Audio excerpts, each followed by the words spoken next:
Good morning to all, this is Pratima Singh और एक बार फिर आप सभी का पोल पार्ट में स्वागत है। आज फिर से हम कुछ प्रश्नों की प्रैक्टिस करेंगे और जैसा कि कल मैंने कहा था कि इसी पीडीएफ को कंटिन्यूएशन मिलेंगे, तो वही उसी पीडीएफ के जो कल वाली पीडीएफ थी उसी के क्वेश्चंस हम आगे देखेंगे। और मैं आप सबसे ये उम्मीद करूँगी कि आप पेन और पेपर लेकर के बैठेंगे और सारे इंपॉर्टेंट पॉइंट जो है नोट करते रहेंगे। साथ में आप जो है कोर्स जो आपके टॉपिक्स हैं, टॉपिक्स पे पकड़ बनाएंगे, यानी कि आप जो है कोर्स पे जा कर के अपने लेक्चर हैं, वीडियोज़ हैं, जो भी हैं, या आप बुक फॉलो कर रहे हैं कोई जो भी है, तो वहाँ से आप अपनी पढ़ाई इन डेप्थ करते रहिए, क्योंकि विदाउट कॉन्सेप्चुअल अंडरस्टैंडिंग के कोई भी एग्ज़ाम निकालना मुश्किल होता है, क्योंकि वहाँ से हमारे फैक्ट भी लर्निंग प्रोसेस में आते हैं और हमारा कॉन्सेप्ट भी क्लियर होता है। तो बहुत सारी चीज़ें होती हैं, तो विदाउट कॉन्सेप्चुअल क्लियरेंस के हम एग्ज़ाम में सक्सेस हमें थोड़ा सा मिलना मुश्किल ही रहता है। तो चलिए देखेंगे, आज का उसी पीडीएफ को कंटिन्यू करेंगे। देखते हैं क्वेश्चन। तो कल हमने क्वेश्चन 18 तक कर लिया था, आज हम 19 से शुरू करेंगे। 19वां नंबर क्वेश्चन आपसे कह रहा है कि संसदीय क्रियाविधि के अनुसार गिलोटिन का अर्थ है लोकसभा अध्यक्ष जारी कार्य को रोककर विषय को मतदान के लिए रखता है, या समय समाप्त होने से पूर्व सदन को स्थगित कर देता है, या किसी प्रस्ताव पर मतदान की अनुमति नहीं देता है, या फिर किसी सदस्य को दुर्व्यवहार के लिए फटकारता है। तो गिलोटिन का अर्थ क्या है कि जो लोकसभा अध्यक्ष होता है ये जारी कार्य को रोककर विषय को मतदान के लिए रखता है। ऑप्शन ए यहाँ पर आपका राइट हो जाएगा। देखेंगे हम नेक्स्ट क्वेश्चन। अगला क्वेश्चन क्या है कि कथन दिए गए हैं, आपको इनको देखना है। पहला कथन क्या कह रहा है कि विषय विशेष परिस्थितियों में केंद्र और राज्य के बीच शक्ति का सामान्य वितरण या तो निलंबित रहता है, या फिर संघीय संसद की शक्ति का विस्तार राज्य के विषयों तक हो जाता है। दूसरा क्या कह रहा है कि भारतीय संविधान अवशिष्ट शक्तियाँ संघीय संसद को प्रदान करता है और अंतिम निर्णय की विषय विशेष अवशिष्ट शक्ति के अधीन आता है या नहीं सर्वोच्च न्यायालय का होता है। तीसरा सेंटेंस क्या कह रहा है? तीसरा सेंटेंस कह रहा है कि संघीय सरकार को राज्य सरकारों को निर्देश देने की शक्ति है, वह संघीय नियमों को यथोचित अनुपालन सुनिश्चित करे। और चौथा क्या है कि अगर दो या अधिक राज्यों के विधानमंडल यह संकल्प करें, तब संसद उन राज्यों के लिए राज्य सूची के किन्हीं राज्यों पर कानून बना सकती है। तो ये आपके सारे सेंटेंस हो गए। अब हम कूट भी देख लेते हैं कि कौन सा कूट आपका जो है राइट है। तो यहाँ पर क्वेश्चन नंबर 20 का जो है ऑप्शन डी जो है यहाँ राइट हो जाएगा, यानी कि जितने भी सेंटेंस दिए गए ये सभी करेक्ट हैं। 1, 2, 3, 4 सभी जो है जितने भी आपके हैं ये सभी जो है करेक्ट हैं। तो ऑप्शन डी यहाँ पर राइट हो जाएगा। देखेंगे नेक्स्ट क्वेश्चन। अगला क्वेश्चन क्या कह रहा है कि निम्नलिखित में से कौन सा एक संघ द्वारा, कौन सा कर की बात हो रही, कौन सा एक कर संघ द्वारा लगाया जाता है एवं लिया जाता है और राज्यों के द्वारा और राज्यों और संघों के बीच में वितरित किया जाता है। तो कौन सा कर जो है संघ द्वारा लगाया एवं लिया जाता है और राज्य संघों के बीच जो है वितरित किया जाता है? तो कृषि आय के अलावा आय पर कर, या फिर समाचार पत्रों की खरीद बेच एवं उनसे छपे विज्ञापनों पर कर, या फिर शेयर बाजार तथा भावी बाजारों के लेन देन पर लगे स्टाम्प शुल्क के अलावा कर। चौथा है रेल भाड़ा तथा माल भाड़ा पर लगे कर। तो यहाँ पर भी आपका ऑप्शन ए राइट हो जाएगा। कृषि आय के अलावा आय पर लगे कर, इसी के बारे में बात हो रही है। नेक्स्ट देखेंगे हम।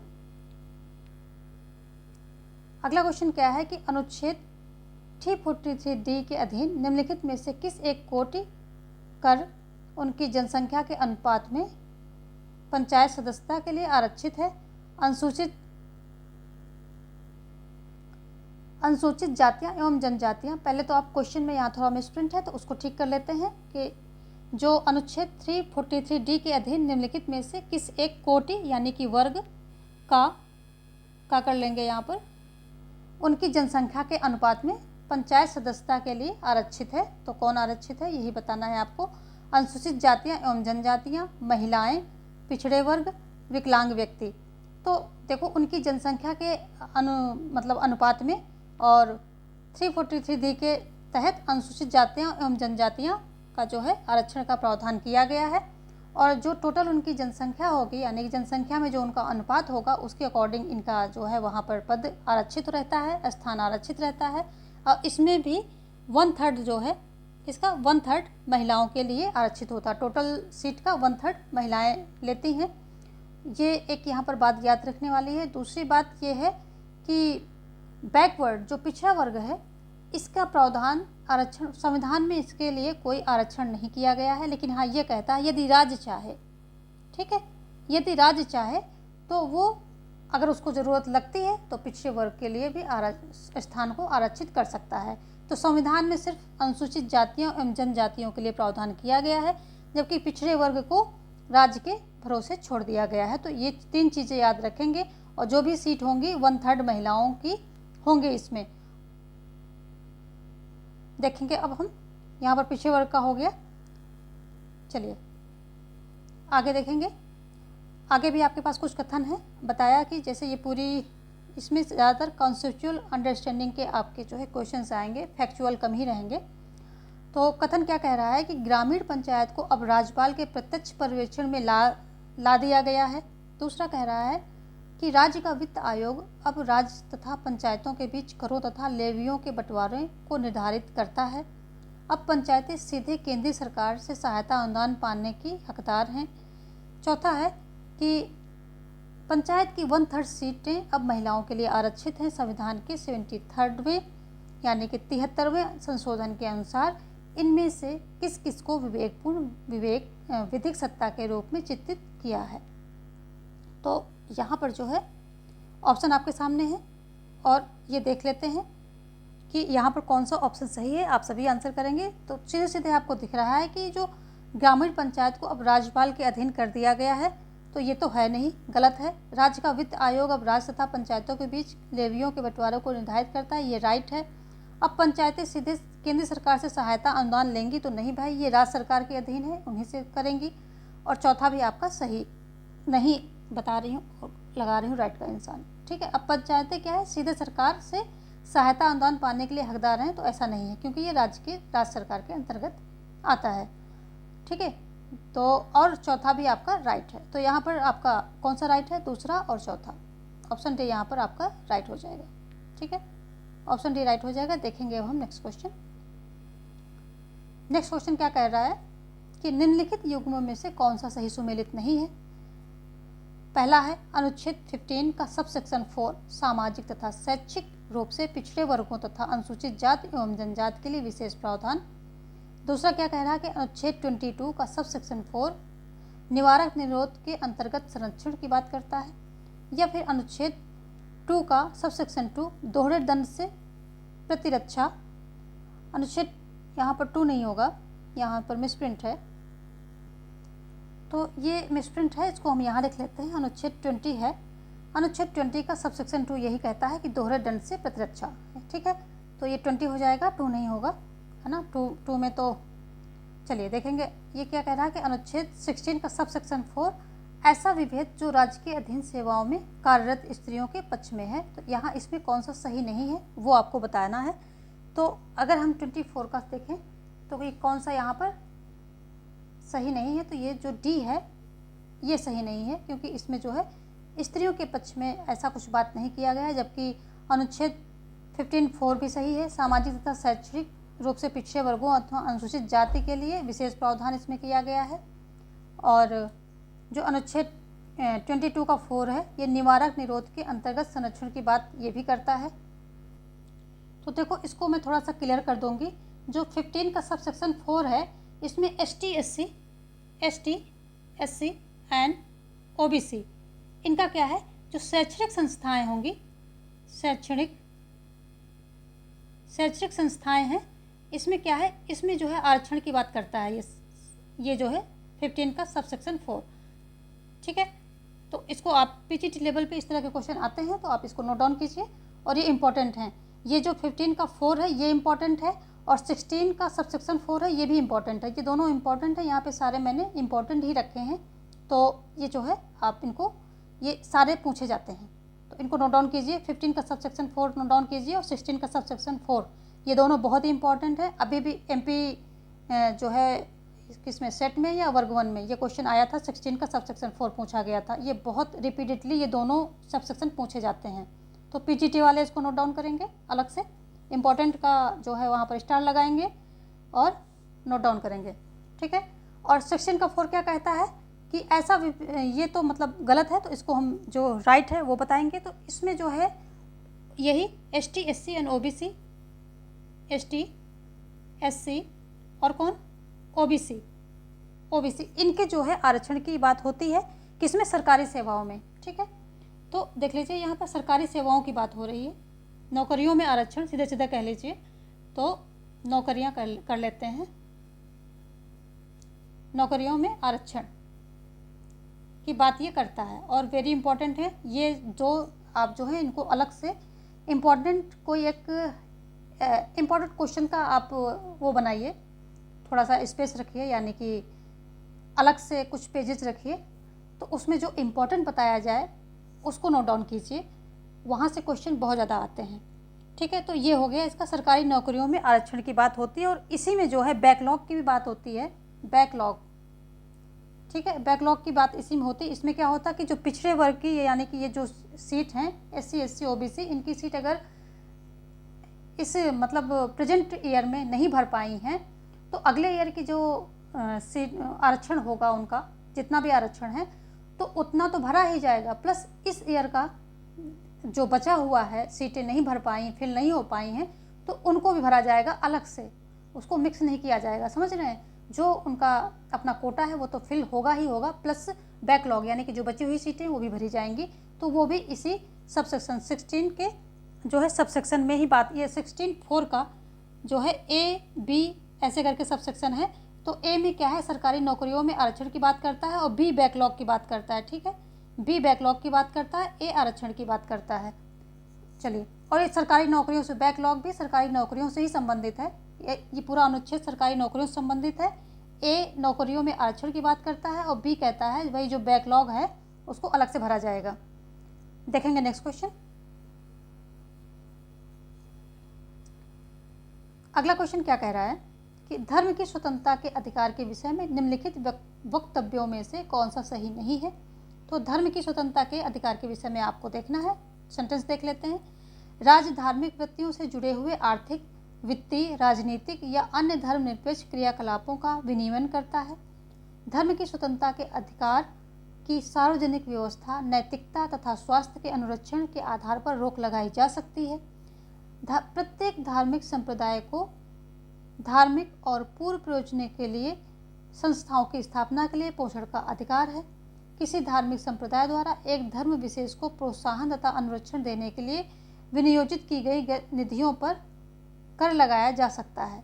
तो यहाँ पर आपको देखिए कौन सा सही नहीं है, तो ये सभी सही है, पहला सही है, दूसरा सही है, और कौन सा सही है, तीसरा भी आपका सही है, लेकिन जो चौथा ऑप्शन है ये आपका गलत है।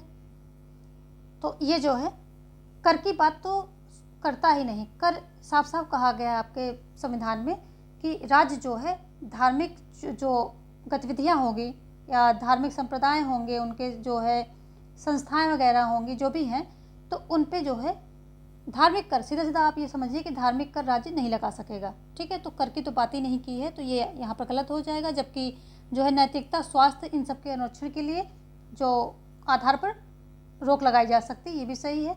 मतलब ये तीनों ही सेंटेंस आपके सही हैं, आप पढ़ लीजिएगा। चलिए हम आगे बढ़ते हैं, देखते हैं क्या है नेक्स्ट क्वेश्चन।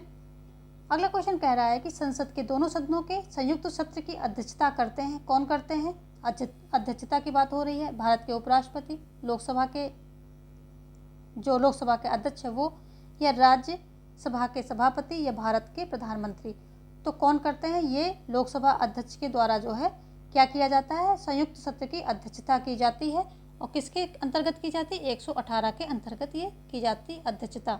जबकि 108 के अंतर्गत राष्ट्रपति जो है संयुक्त अधिवेशन या संयुक्त सत्र को बुला सकता है जब दोनों सदनों में गतिरोध पैदा हो जाए तब। देखो एक बात यहाँ समझने वाली है कि लोकसभा का अध्यक्ष जो है संयुक्त सत्र की अध्यक्षता करते हैं, लेकिन अगर अध्यक्ष अनुपस्थित हो तब कौन करेगा, तब करेगा उपाध्यक्ष, ठीक है, उपाध्यक्ष करेगा। कहाँ का? लोकसभा का ही उपाध्यक्ष करेगा। अगर मान लिया कि अध्यक्ष और उपाध्यक्ष लोकसभा के दोनों ही गायब हैं, तब कौन करेगा? तब करेगा जो है राज्यसभा का उपाध्यक्ष कह लें या उपसभापति कह लें, कुछ भी कह लें, उपसभापति कह सकते हैं, ये करेगा, ठीक है। अगर मान लिया ये भी गायब है, कहीं चला गया घूमने फिरने, तीनों ही गायब हो गए, तब कौन करेगा? तब करेंगे जो राष्ट्रपति हैं, इनके द्वारा जो नियुक्त किया जाएगा, कोई एक वरिष्ठ अधिकारी, वरिष्ठ सदस्य मेंबर जो है नियुक्त किया जाएगा, वो जो है दोनों सत्रों की अध्यक्षता करेगा। अब आप कहेंगे कि जो है राज्यसभा का सभापति कहाँ गया बीच से, वो क्यों नहीं करेगा? तो वो इसलिए नहीं करेगा क्योंकि वो जो राज्यसभा का सभापति क्या होता है, सदन का सदस्य नहीं होता है। जब वो सदन का सदस्य नहीं है तो अध्यक्षता कैसे करेगा? तो इसलिए जो है राज्य का सभापति नहीं करेगा। जब लोकसभा के अध्यक्ष एवं उपाध्यक्ष दोनों महोदय गायब हैं तो राज्यसभा का उपसभापति करेगा। यदि वो भी गायब है तो राष्ट्रपति के द्वारा नियुक्त किया गया कोई सदस्य इसकी अध्यक्षता करता है। यहाँ पर ऑप्शन जो है आपका बी राइट हो रहा है। लोकसभा अध्यक्ष 118 के अंतर्गत लोकसभा इसकी दोनों जो संयुक्त सत्र होते हैं उनकी अध्यक्षता करता है। चलिए देखते हैं अगला क्वेश्चन। अगला क्वेश्चन क्या कह रहा है कि नकारात्मक स्वतंत्रता क्या है? वित्तीय बाध्यताओं का अभाव है, बाहरी बाधाओं का अभाव है, या फिर अपने स्वयं के सुख के अनुसरण की स्वतंत्रता है, या फिर विकल्प चयन की स्वतंत्रता है।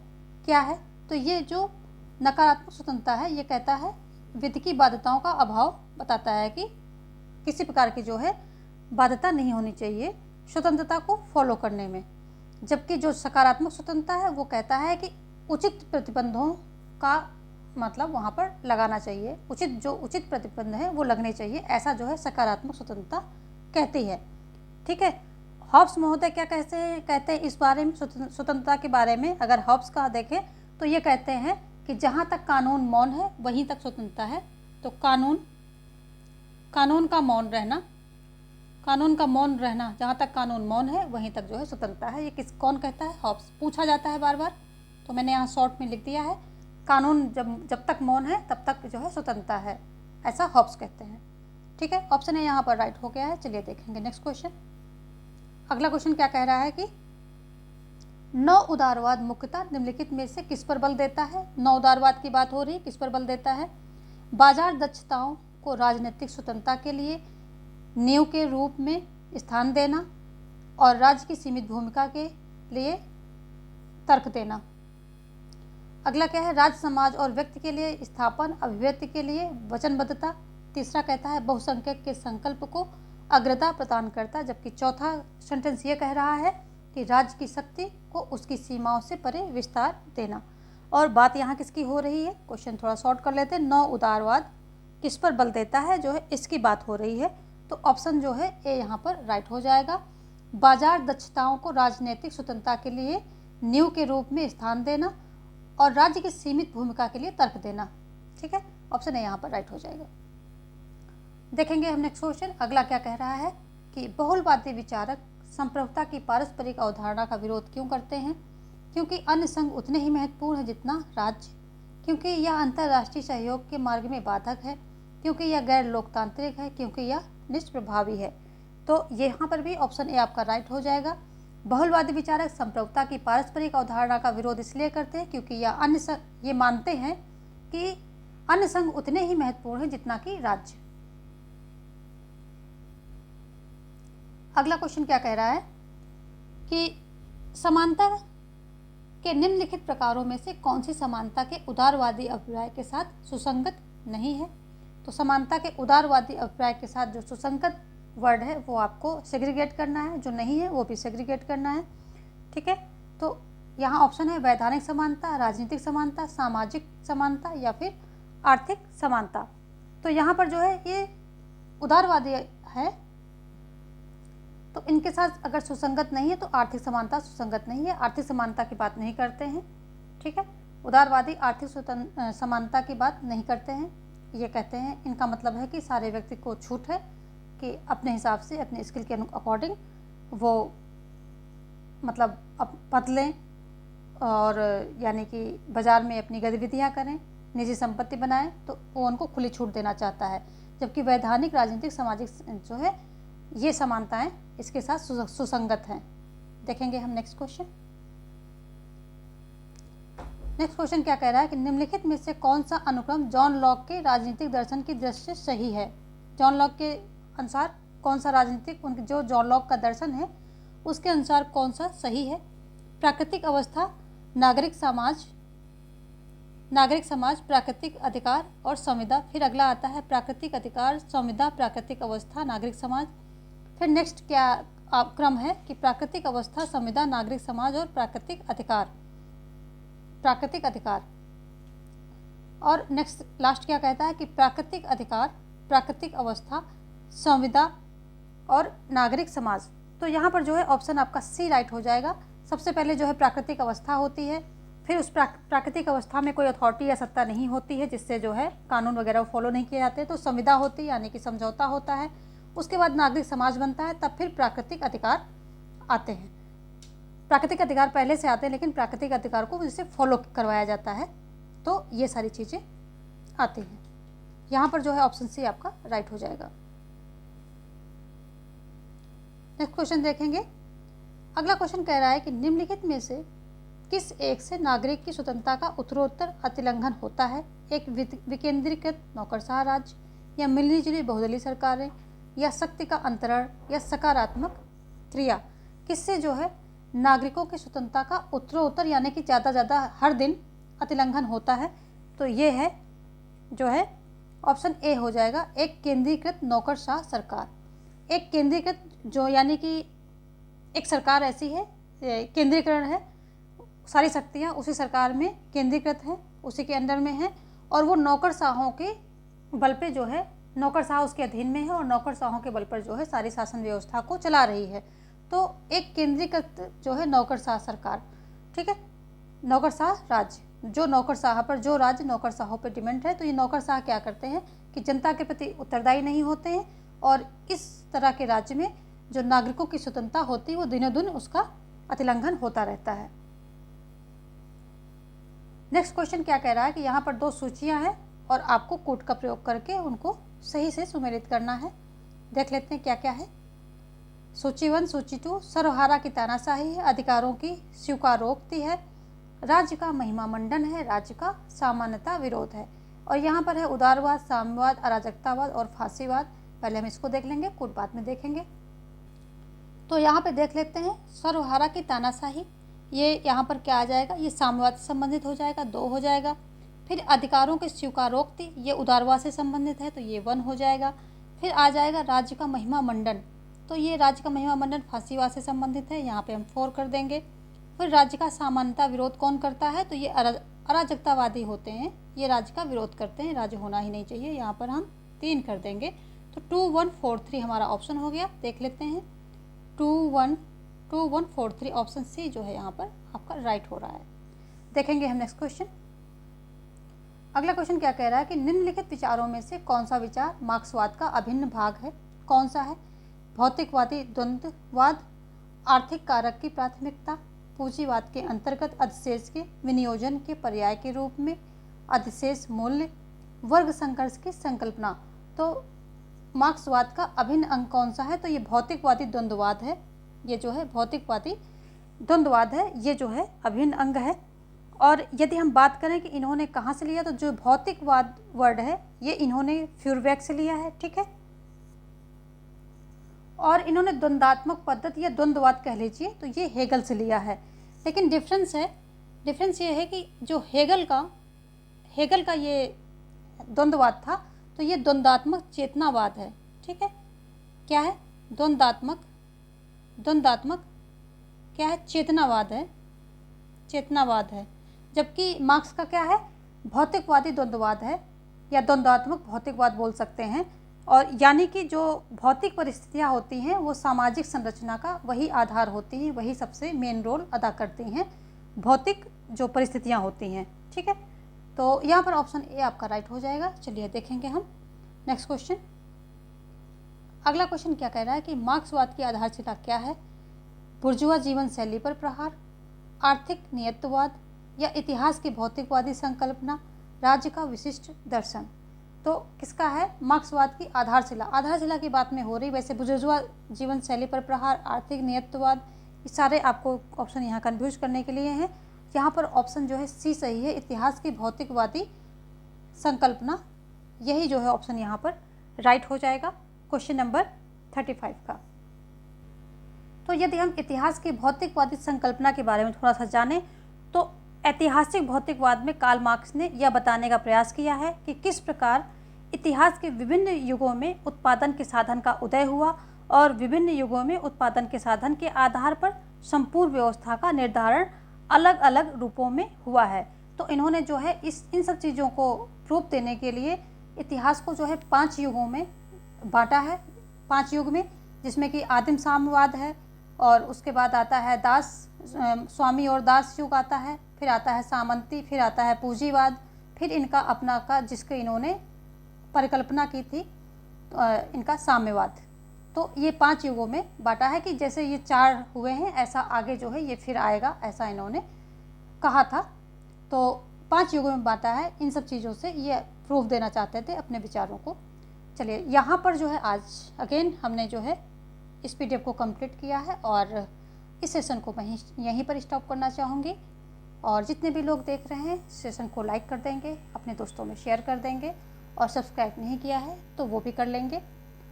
Thanks for watching, have a nice day.